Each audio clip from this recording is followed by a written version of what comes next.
दोस्तों, आज के हमारे वीडियो का टॉपिक है कर्म का सिद्धांत, जिसमें हम जानेंगे भगवान मनुष्य के कर्म फल में हस्तक्षेप क्यों नहीं करते। दोस्तों, इसी एक पौराणिक कथा के माध्यम से समझने की कोशिश करते हैं। कर्म क्या है? जो कुछ भी हम करते हैं, शारीरिक रूप से या मानसिक रूप से, सभी कर्म हैं।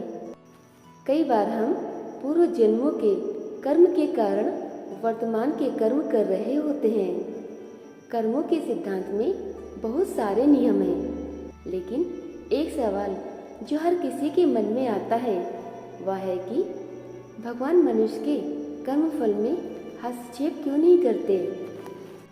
अभी कुछ दिन पहले कुछ लोगों के ग्रुप में बैठी थी, बात चल रही थी कर्मों पर कि अगर ईश्वर इतना शक्तिशाली है जिसने पूरी सृष्टि बनाई, तो कोरोना आया, लोग मर रहे थे, छोटे छोटे बच्चे अनाथ हो रहे थे, फिर भी उस ईश्वर ने कुछ किया क्यों नहीं?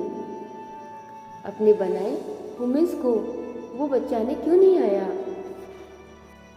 मैं वहाँ अकेले ऐसी थी जो कि आध्यात्मिक बैकग्राउंड से थी, बाकी सब इंजीनियरिंग या मेडिकल से थे, तो ये सवाल मुझ पर ही दागा गया।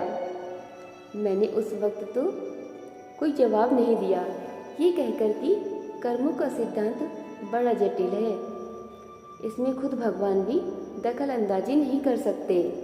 लेकिन बाद में मुझे लगा कि आसान भाषा में समझाने के लिए कुछ तो होना चाहिए, ताकि लोगों के डाउट दूर कर सकूं।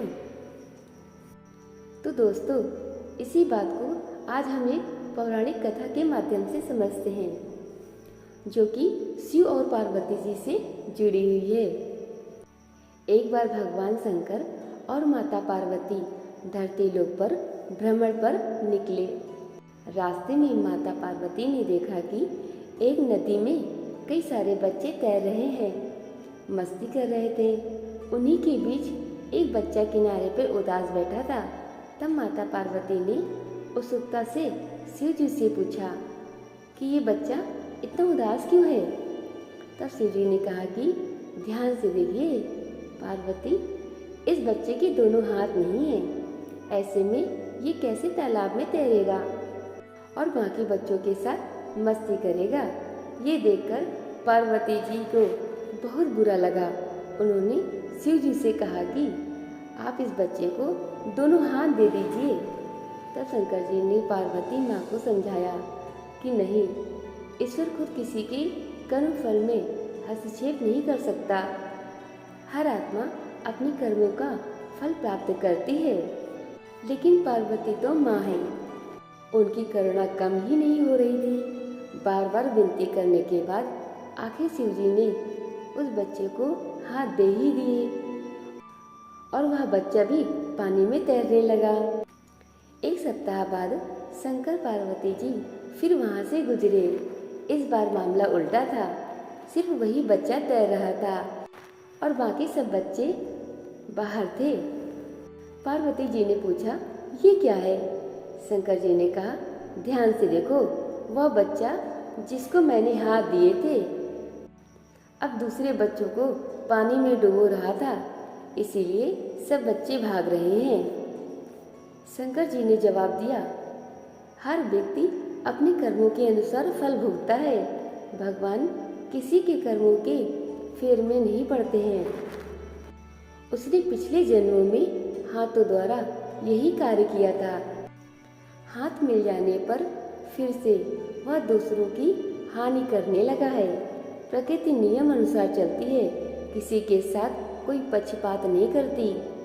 आत्मा जब पहली बार इस दुनिया के चक्र में आती है तो वो कोरी स्लेट होती है।